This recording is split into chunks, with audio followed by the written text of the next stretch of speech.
A lot of the women who listen to this podcast are wanting to start a business or in the very early stages of their business, and they're listening in to get inspiration. And I'm curious to get your perspective. You've been decades running different businesses, your own business. What's one thing you wish you would have known, or one thing you wish someone told you when it comes to starting a business? Yeah, good question. I think based on my own experience, like something very top of mind for me today is ownership, and absolutely like being mindful of you as the founder and how much ownership you have within your company. And at the end of the day, like ownership equals control. And so where that can become an issue is like my first chapter with Outdoor Voices. We raised a lot of money, and that was amazing to like really kind of accelerate growth. But I diluted myself to a degree that I, didn't understand until I felt it firsthand and personally. And so when you dilute yourself, when your ownership goes down, ultimately you no longer have control. And so that was something in my first go with Outdoor Voices that, yeah, like I wish I would have understood, like more so kind of the precise impact of bringing on a lot of capital, diluting my ownership, and ultimately, like at the end of the day, not having full autonomy or agency to make decisions like I had been used to from day one. Mm-hmm, mm-hmm.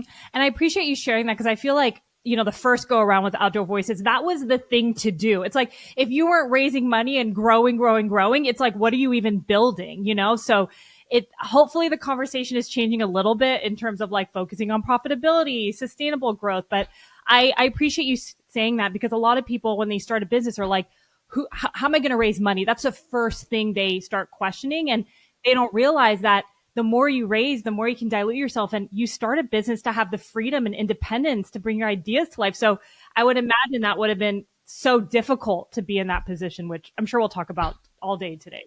It was interesting timing because OV was early innings, like direct to consumer.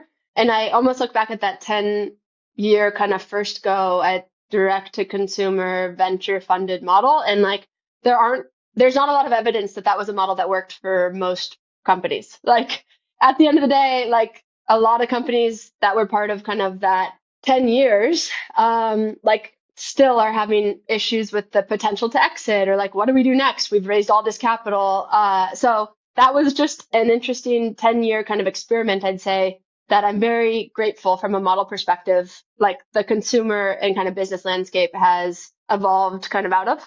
Mm-hmm, mm-hmm. And we'll talk all about this, but I love all that, and always a transparency. And before we go into just you starting, the first round of Outdoor Voices, I'm so curious about your upbringing. I know you've mentioned in another interview, you've always had this obsession with people starting things, and you haven't really followed the traditional path, which I always appreciate, because I did, and then I had to pivot later in my life. But looking back at your childhood, where do you think that instinct came from? And, what was your upbringing like? Because I just love the way you operate in this world. That's very nice of you. Well, kind of full circle moment. I grew up in Boulder, Colorado, a super outdoorsy probably town. And this year we bought a house in Boulder with my family, my two kids, like on the same street I grew up on. So it's a lovely place to grow up and to spend time. But in terms of your question, one thing, both my parents and my mom's twins, so kind of two sets of parents, they all were entrepreneurs and still are. And so like ever since being born into this world, like that's been an example for me, is like owning and running your own businesses. I think I'd say like my super strength is I'm extremely creative. And to your point, like I'm obsessed with taking something like in my head, creating this big vision around it, and then going and executing it. So to a degree, it's learned just by the environment I grew up in, but also I just like so deeply feel it in my genetics. It's just the way that I'm wired, the way that my brain works. And both your parents are in apparel in different ways, right?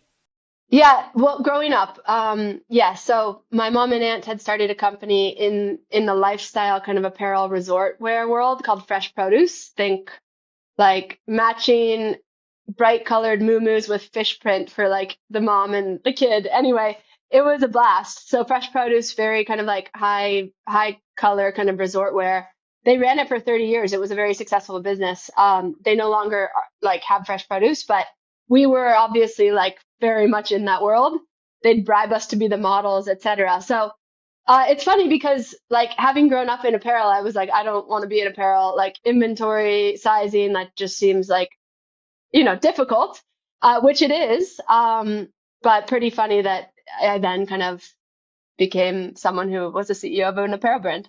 I know. I love it. I love it. And, I'm going to fast forward a little bit, but, after high school, you ended up going to Boston. I think you were waiting tables there, and then you eventually ended up going to Parsons. So I'm just curious, you mentioned you always loved creating things. You mentioned you didn't want to be in apparel. So going back to like young Ty, when was the first epiphany or aha moment that eventually turned into Outdoor Voices where you're like, there's something here that I want to create because you didn't think you'd go into fashion in that sense, even though you went to Parsons?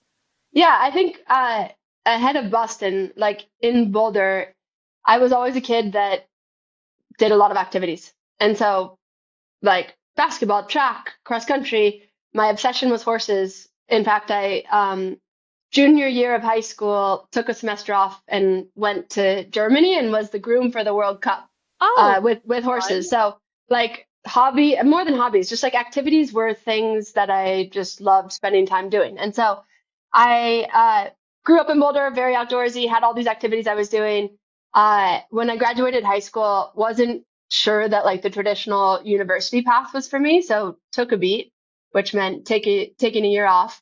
And I had visited a friend in Boston that summer, and Boston's beautiful in the summer, and I'm like, that's the place to be. And I show up, and fall is nice. I get a restaurant job in Harvard Square at the Border Cafe slinging margaritas. And a long way from Boulder, it felt really fun and kind of like energizing. That said, it got very cold and like the nor'easter and the snow, like very much was something I hadn't experienced in Boston summer. So that was real.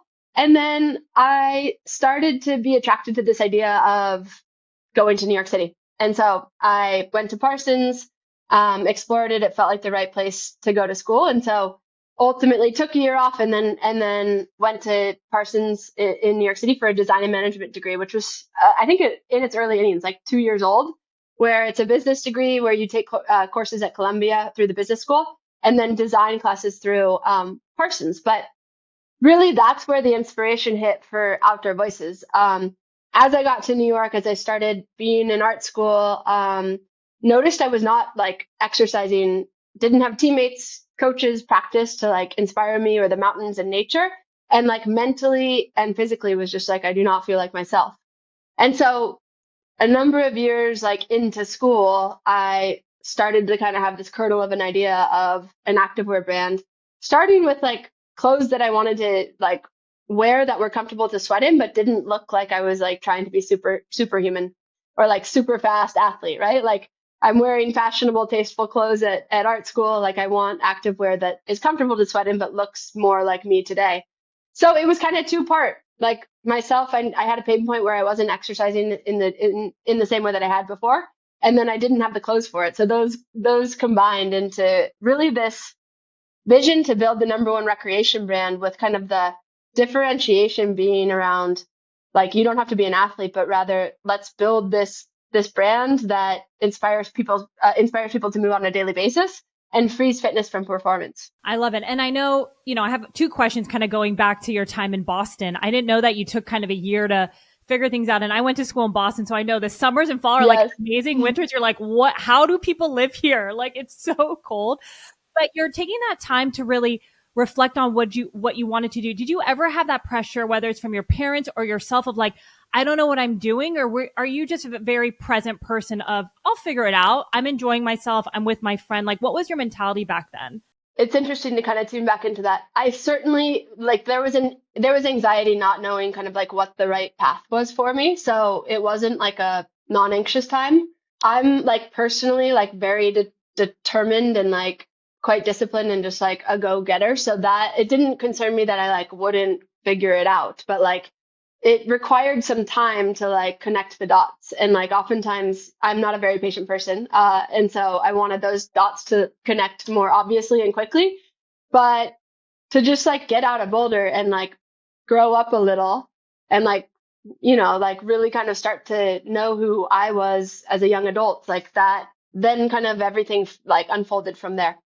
If anything, I think that's a good move. Like the first year, freshman year, you don't even know what you're doing. You just sign up, you go somewhere, and it's not until like 2 years in, you're like, wait, let me switch majors. I kind of know. And you still don't, you're still figuring it out. So I love that you took that time and you had that confidence in yourself of like, I'm a go getter. You clearly are. You grew up like being an athlete. You had goals. So I love that you had that confidence so early on that you would figure it out, which I think is huge when it comes to starting a business, like 101, because you got to figure out everything. So going back to Parsons, you mentioned you did not work out for so long. You started working out and you felt this feeling that I think you missed, right? It like reconnected you to your old life.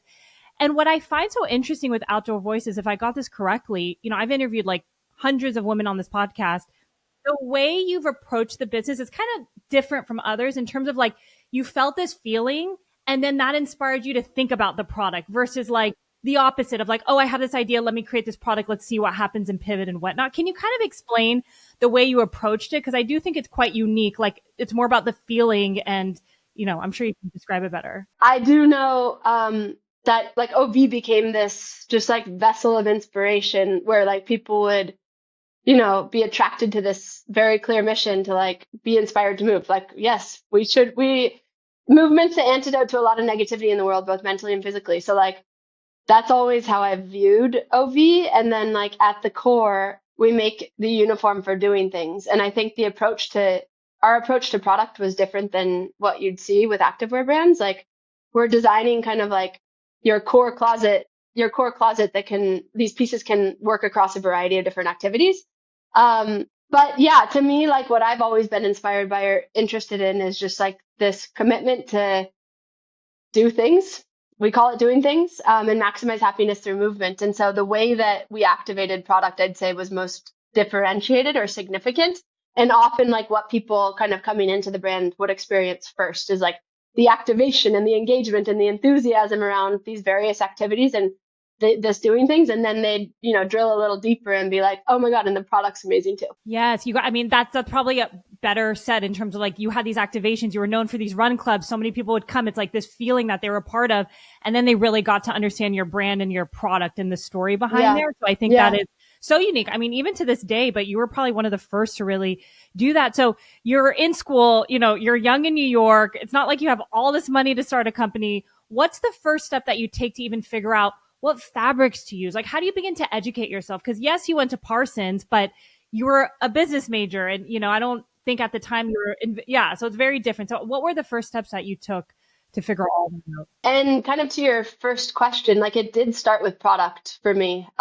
Even though like as it got bigger, it kind of led with, again, that activation and brand. I remember just like wanting to have a top and bottom in a nice gray versus black or shiny spandex that I could wear kind of to anything. And so I quite literally started by Googling like technical material mills. I was an excellent Googler and, just like trial, leaning into it and kind of like trial and error by doing it, like figured it out. So I certainly did not understand kind of like who kind of the key mills were, but I found out like over time. And then the number one thing that I found valuable from my experience at Parsons was taking a lot of the initial kind of foundational courses in the art world or art school world, meant that I could visualize my ideas and like get them on paper. And then like really, you asked a question around like the dollars piece. Like it started with product. I just figured out how to find these mills through Googling.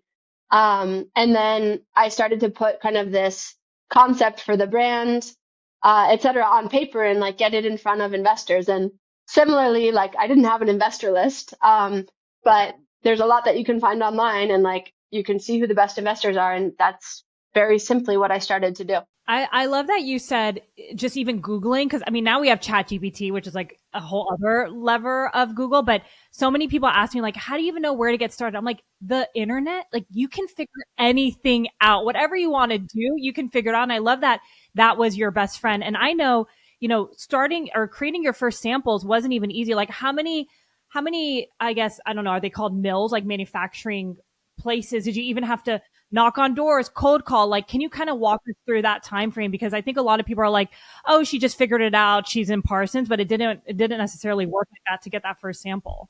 Right. Yeah, I had found that there was this trade show for like activewear materials in Utah, and so I think I must have graduated at the time. I'm not totally sure, but I had tapped my dad and said, "Hey, would you drive me from Boulder to Utah and like make this trip with me? I don't know if it's the right place to be, but it kind of feels like it." And so like, I guess one thing I'd recommend, particularly when there is a lack of clarity, like I was not sure where to find the fabric and like really where to start, like is start taking action.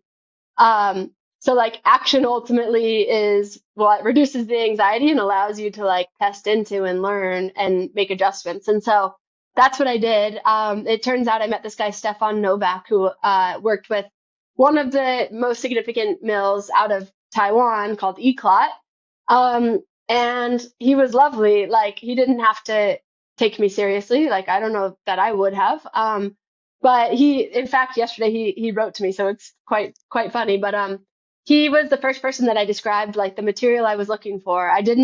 I wanted like this gray material with heather that wouldn't show sweat. And so after meeting him in Utah, like we started to, this initial thread started to turn into something, and that became our first core material textured compression for the kits that became kind of well known over time. And what do you think it was? Because I'm sure you got so many rejections from people just in terms of picking their brains and sharing your vision. Like, what do you think it was about Stefan that he saw something in you? Was it the follow up? Like anything that you did where you think you kind of got that person to be helpful in the early days? There was no doubt in my mind that I was doing this. And I think like people, especially early innings, like that's what you want them to feel.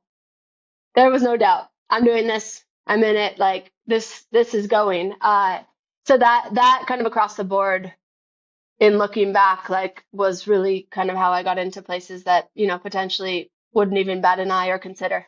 The conviction is huge. And during all this, you still had a full-time job, right? So I know you ended up like getting the fabric from him. You were living in East Village. Like it was what, like your bottom bunk bed, like some crazy story with all these I took things. the bottom bunk out. Yeah. We had the fabric rolls like stacked up there.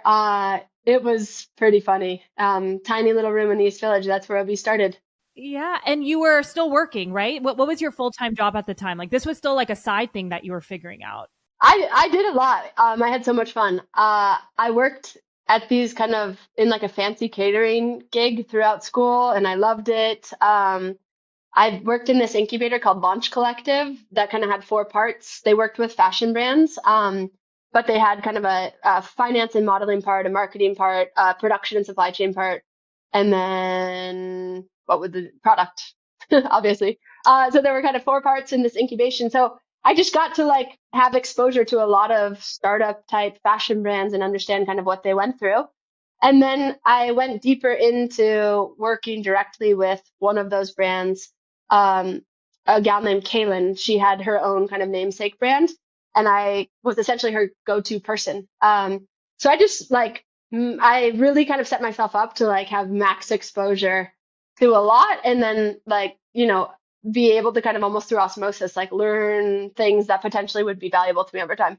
And I love that. I think, there's so much that you're learning, getting exposed to other businesses, and it's all in the same like ether. It's not like it's in a different industry that's not applicable to you. So I love that you were still having to pay your bills, really making sure you're getting the most of whoever you're working with while you're doing this quote unquote side thing at the time and figuring it out. So the pieces are kind of coming together. You have this conviction, you're getting the material.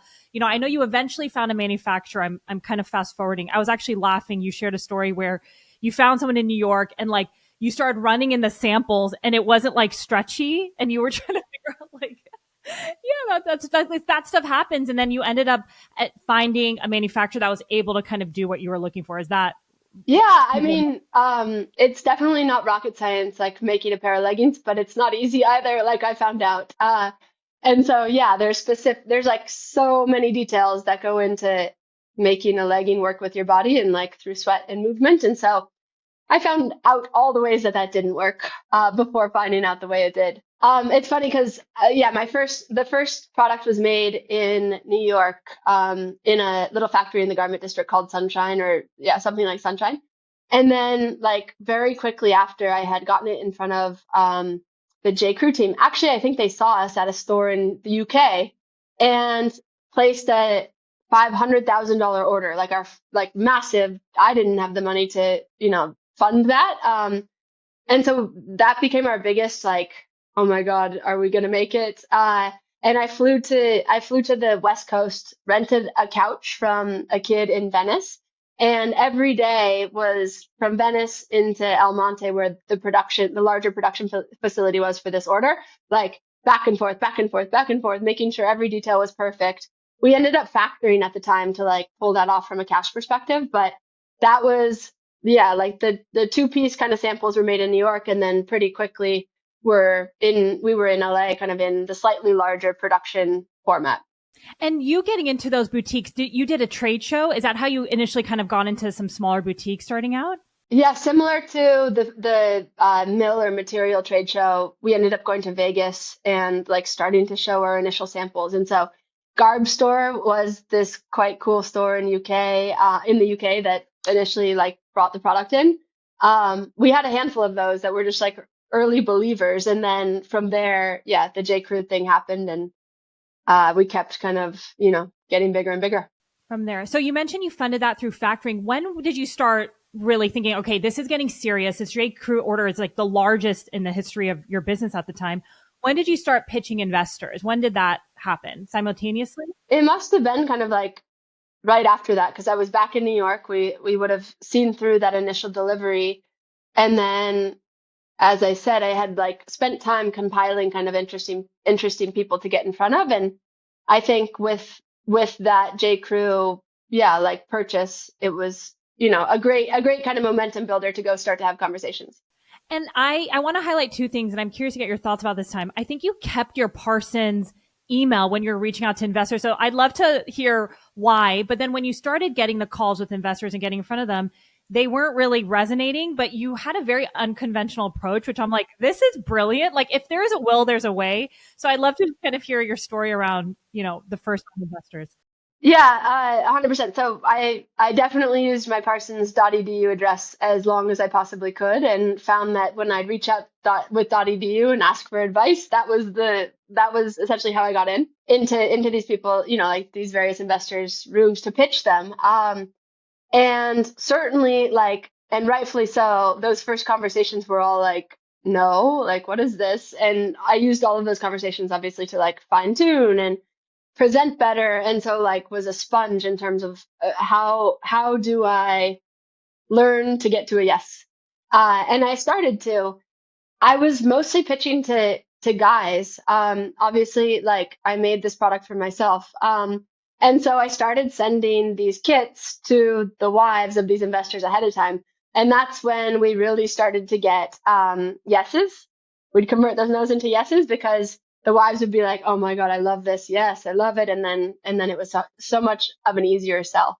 I love so smart. And how many meetings do you think you had until you really got that one person to say yes after sending the product? Like looking back at I probably like it was.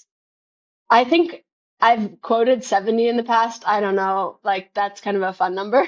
I'm yeah, not sure, over but a lot. 50, a A lot, a lot lot. of people. Yeah. And did it ever impact your conviction? Because I'm sure they're like, well, Ty, like there's Nikes of the world and the Lululemons, like why you? Did it ever waver that conviction, or you were still so sure because of the customers and what you've seen? I the whole time was, yeah, like solving for a personal pain point. I didn't have the clothes I wanted to wear. I didn't see what was going to keep me active at that point in my life. And so that kind of like focus and blinders on ability at that time, like really helped me show up with a ton of confidence. Mm-hmm. And again, we're fast forwarding quite a bit, but you guys, after that J. Crew moment, you really doubled down on your business, like direct to consumer, and that's when things truly popped off. You continued to raise money. You guys grew significantly. I was and still a huge fan of you guys. Kind of looking at, I don't know how many years that was, maybe like what, 5 years when things really scaled. How long was that time period? In the first kind of go of OB for me, I was there 8 years. So I think like 4 years in, it was like off to the races. That's probably when we really started to see kind of acceleration and lift. Yeah, 3 to 4 years in. 3 to 4 years. And what would you say, kind of reflecting back on the time where maybe some of the most challenging aspects, because people think scale, like, oh, you're so lucky, things are great. But as you're raising money, as you have board members, as you have more people, like, I'm sure we can do a 3 hour podcast on all the challenges that you've kind of went through. I'm sure so many learnings too, like we started the podcast with. But what would you say, like high level, were some of the biggest lessons or learnings on scaling that quickly with Outdoor Voices? From my vantage point today, like something I've really focused on across my new businesses and prioritize in anything I do is like bringing a COO or operating partner in like early. I remember with Outdoor Voices as we started to bring on like serious capital and start to have a more mature board, like this person was missing. And it became kind of a rough process in that we hired expensive recruiters because we could, but then required consensus at the board level to like choose who that operating partner was. And that ultimately meant that seat was vacant for way too long. And so, like, for many years, like way too many years, we never really ever had like a COO in place for the right amount of time. And so that just kind of fast forwarding is something like I felt firsthand and have corrected for kind of in anything I do today. I love that. And you would say starting out, that's important to have that key player because how would you kind of describe your role? If someone's listening in, they're like, okay, do I need an operations partner? How should I think about it? Yeah, I mean, I'm the CEO in all of the companies that I'm part of, but like in I think it's like assessing like what you're best at and then that operating partner, like whether they're technical or kind of like operations with supply chain, like how do you find the yin to your yang is ultimately how I'd say it. With OB in particular, like I really kind of am the vision person, the product, the brand, the community, and was also in operations, but there's probably someone who could have done operations so much better than me. I mean, my company is significantly smaller than yours, and I'm still running the ops. I'm like, there must be someone out there that can do it way better and enjoy it way more than me. But, and even like we started the conversation with retail, different SKUs, different sizes, different fabrics, like that's a whole other operational challenge. So Totally. I can't even imagine that being easy for you to do. Like you were running that for so long. So I can't imagine that being easy. So I'm going to, kind of looking back at your journey there, you decided to step down as a CEO. I don't know when that was, like early 2020, whatever you feel comfortable sharing. Like, oh yeah, I left. Yeah. It's interesting because I had run Outdoor Voices for 8 years. We had gotten to, I think, 90 million the year that I left. So not small. And a few years prior to my departure, we had essentially brought on a board member who was awesome and like a retail legend. Uh, and I was really excited about it. At the end of the day, like as life went on, we started to have very different views on how to grow the company. And so back to the ownership piece, like I no longer had control and like could like make those decisions myself. And so there was tension, definitely kind of like untenable dynamics between the board member and I ultimately was like, there's too much opportunity cost not to go do something different. So I remember, I remember after like an article had come out because for whatever reason it's a private company, like there was kind of public exposure around like the dynamic and just it was also like a time at female founders it was a rough time, but an article had come out that was the perception potentially of someone's reality but not reality, and I felt it hard, and so I literally had to Google how to resign because I never had resigned from something, and I thought maybe there had to be like a technical way of doing it. And so I wrote to the board, I hereby tender my resignation, doing things Ty, sent it to the team, and then was like, you know, life goes on to a degree. Obviously, I felt it hard because it's like a baby building a business. I then, so that was kind of what happened. I then was asked to rejoin very quickly by the board, which I did, but then found that I was essentially like, it felt as if I was like kind of put in this box. Um, And that's just really not kind of the way that I operate. And so I then pretty quickly left again and was really focused on figuring out kind of the next business or thing I wanted to pour all my energy into. And I'm so curious, like that gut feeling looking back now, where you guys had differentiating views, you and this board member, like how long do you think you kind of were feeling that, but still operating the business and doing the best you can until you realize like, this is it? It was probably a year and a half of just like, yeah, like we have very different views here. And I just remember, at the board level, like it becoming very political. And as a young, like founder and CEO, I was very much like in the weeds of operations and focused on, like running the business and to a degree, like, are very much not mindful of how important board relationships and management of the board is.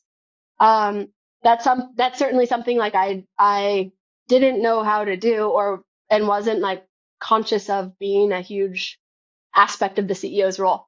So I definitely under invested in my relationships with the board. And it became quite political. And so that just became a dynamic that I don't know even today if I would have like figured out how to, work differently. And it was a very kind of like sad part of the OV story. Yeah. And I think you just had your first kid. Like, was it the month before you resigned? Yeah, Around then? I'm it sure it was a was blur. right around then. Yes. Do you think that shifted your perspective on what you're pursuing in life? Like having your first kid, you see this article, like, was there any correlation to you becoming a mom and shifting the way you view your life at that time? No, because it was such a stressful time just because of what I've described. I almost like couldn't focus on having my kid and like the decisions around that. So obviously there are trade-offs, but that was not one that I am happy. Like, that doesn't sit well with me. But yeah, it was a very stressful time because of all of these kind of things coming to a head at once. But yeah, I did have Sunny right then. And then it was into COVID. Taking the public facing aspect of this out, it's so challenging. Even if you were not public or the story wasn't public, like you're lonely, you're going through this, like Outdoor Voices of your first baby. I can't even imagine the gut punch or the feeling it is to leave. And then let alone for whatever reason, you're right. That time period was all like the takedown of the girl bosses, which I still don't understand. I never really understood. I'm like, why are people talking about this or like interviewing ex-employees? I'm like, if a man is running their business, like you have hundreds of employees, like no one's talking about things they're doing and they're nitpicking like a handful of DTC founders at the time. I don't Yeah. understand what was going on then, to be honest, but I can't even imagine being at the forefront. Like that must have made you feel like it must have been just significantly more difficult for you during that time. Yeah, I think like it as someone who like is very serious about what I do and very intentionally well intentioned about what I do. It was confusing because obviously like press had been my friend and like I'm very cognizant of like how significant that was and how lucky I was. But then like for it to turn or like specific aspects of that to turn, it was very confusing. And I remember like receiving these allegations from like I don't know, random publications that don't really matter and being like, what? Like my life is like it was small things in terms of these weird allegations that they were focused on. But I was like, oh my God, if this is like how this is presented to the world, like my life is going to be over. Like literally having that, it was that all consuming and scary for sure. And I mean, now you can look back and probably reflect on those years, but when you're in that rut, I mean, I can't imagine, like, I'm sure depression is easy to fall into. Like, it's like your baby is now just, and you're getting hit with these allegations. Like, I can't imagine it being easy and you're a new mom, like so much going on. How did you even weather that time period in your life? Like, what helped you get out of that? I'm sure it took time, but I mean, I'm just grateful to be like in the now, in the present today, because uh, having gone through that, like, I expect those types of things are going to happen again, and like life isn't over. You know what I mean? Just like, unfortunately, we live in kind of like a culture and society that's like very sensitive. And like, I think, there's always going to be people that, have an issue with something, and now there's a way to like make that a big thing. So challenges to me are par for the course. And I think What excites me is the ability to like show that you can get through something like that and like continue on and build great things. And the kind of like concern I have is like with these takedowns and like women feeling like they need to leave their businesses for whatever reason, like it's already shown that like less women are interested in starting companies, having big ambitious goals in the business world. Like the amount that women are getting funded is less. So like all of those things to me are not good. And that's the impact of kind of that chapter of time where everything was heightened and like we felt like we needed to leave, etc. So I am excited to feel like we've a bit evolved out of that, but I definitely think like that's just par for the course being a founder and particularly a female founder.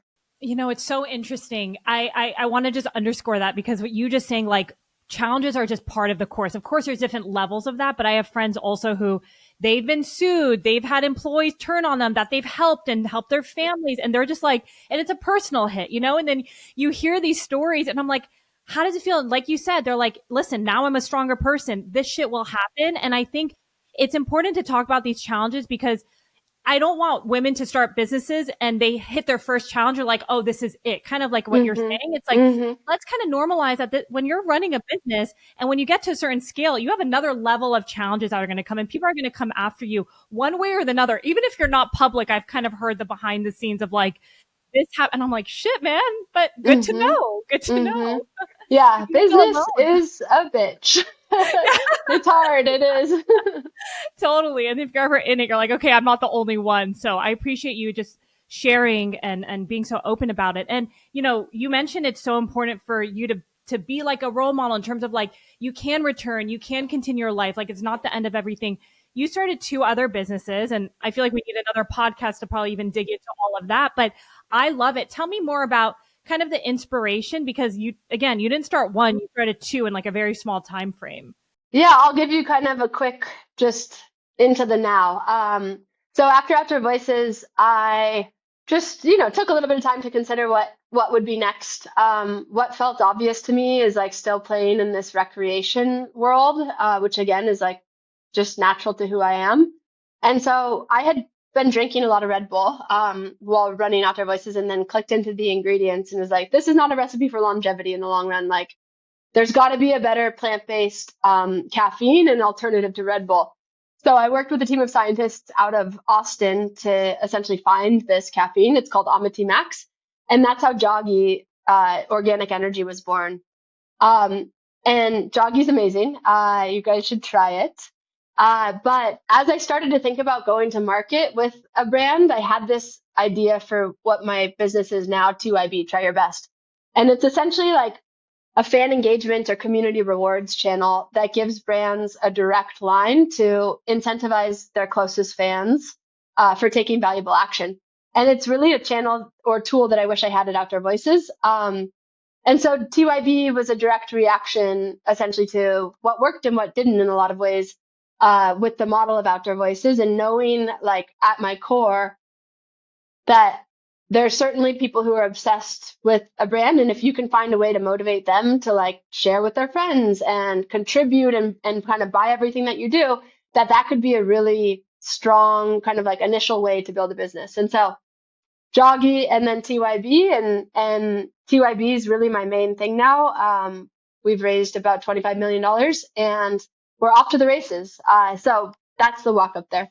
I love it. And I know in another podcast, when you were talking about TYB, it really resonated with me. You were like, we want to focus on this community aspect. And what you wish you had at Outdoor Voices was like a way to analyze it or go to the board and be like, this is why community is important versus like just focusing on paid ads. Because like you said, and I see it in my business, the people who are there genuinely for the brand, who are part of the ethos, who are part of the community, like they are better customers. They stay with you longer versus just like putting all the money in a paid ad approach. So I love that you figured out a way to encourage that, quantify that, because those and you want to give back to those customers who are loyalists of the brand. So it makes a lot of sense. I love it. I mean, it's essentially approaching loyalty in a new way, in a fun, social, and gamified way. I mean, loyalty for too long has been like rooted in points that I earn for purchases. And so we've expanded that definition to include things like engagement that you do creating content, showing up to events, you know, giving preferences or insight on a product that's to come. So all of these fun ways to engage now are rewarded, and ultimately TYB is about making community a growth channel and a measurable growth channel, to your point, for consumer brands today. And are there a minimum size the brand should be if they want to use TYB?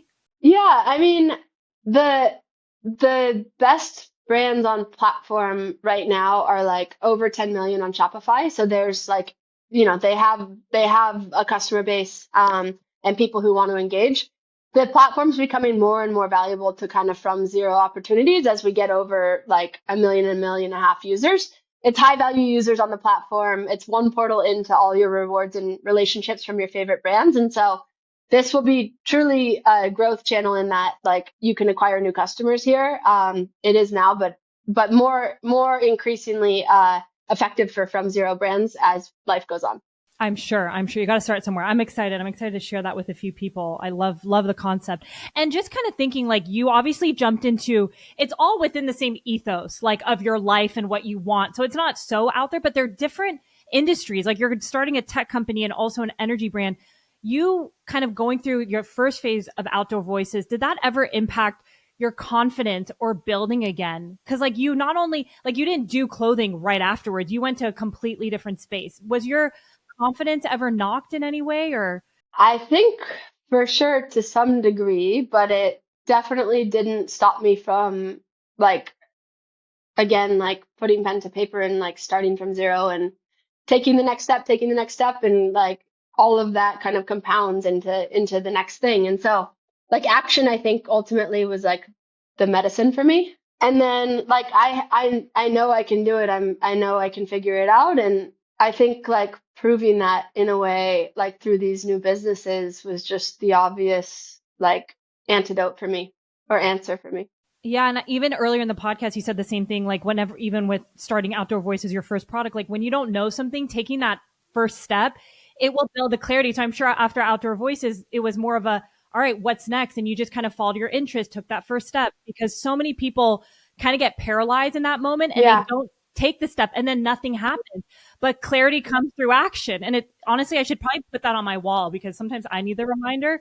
Just doing something will make it into it. So I love that that's a theme throughout your life that you've mentioned. And I think it's important to call out.